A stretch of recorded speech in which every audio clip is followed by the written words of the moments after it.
C'est maintenant au tour de Linux Mint de recevoir sa dose d'addition invitée. Alors on peut constater ici que l'écran n'est pas tout à fait comme il faut.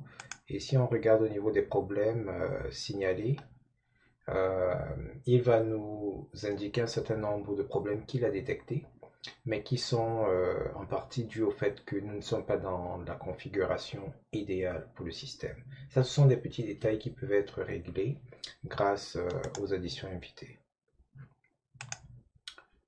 Donc, nous allons aller dans le menu périphérique, sélectionner Insérer l'image CD des additions invitées, attendre quelques secondes. Voilà le CD qui est monté et il a ouvert directement le CD.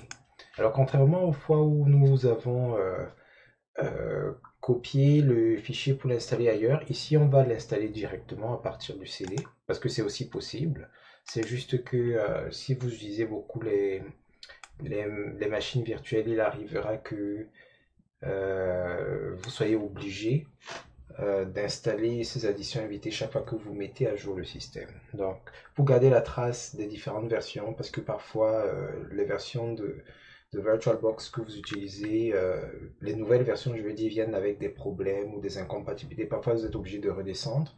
Donc, pour pouvoir garder la trace des additions invitées, c'est pour ça que, en général, je les enregistre comme je faisais. Mais on peut enregistrer directement.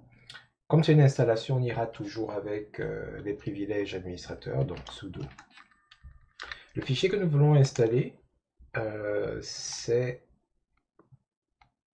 celui-ci. Et c'est un fichier de commande. Dans la plupart du temps sur Linux, c'est le shell bash qui est utilisé, donc on va utiliser sh. Et c'est vbox Linux additions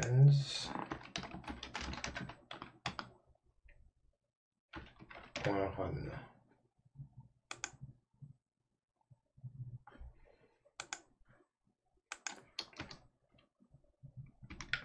On saisit le mot de passe.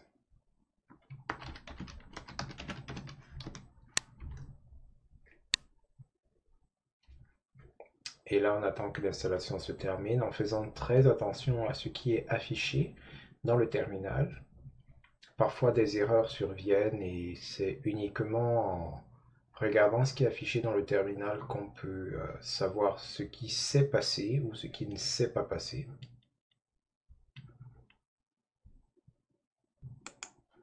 Alors ici, on peut constater que nous n'avons pas accès aux autres résolutions.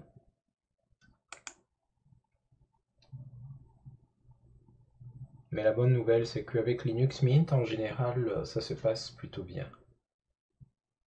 Parce que Linux Mint vient avec des outils et des librairies déjà embarquées qui rendent le système prêt à l'emploi. La plupart des distributions Linux sont prêtes à l'emploi après installation. Mais Linux Mint est, de mon expérience en tout cas, l'une des distributions les plus aguerries, vraiment, une fois l'installation terminée. Alors ça devrait plus être très long. Nous sommes presque à la fin.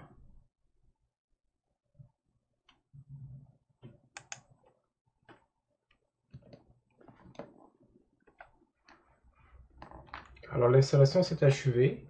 Nous n'avons pas eu de tambour ni de trompette. Nous allons donc redémarrer. Ou au moins, comment dire ça, fermer la session. On va faire déconnexion.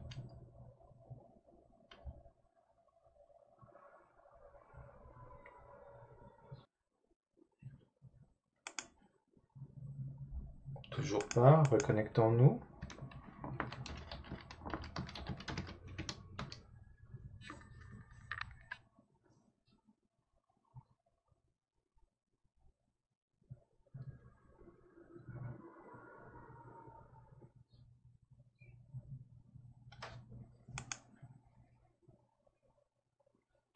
Là, on peut voir que les options sont devenues disponibles.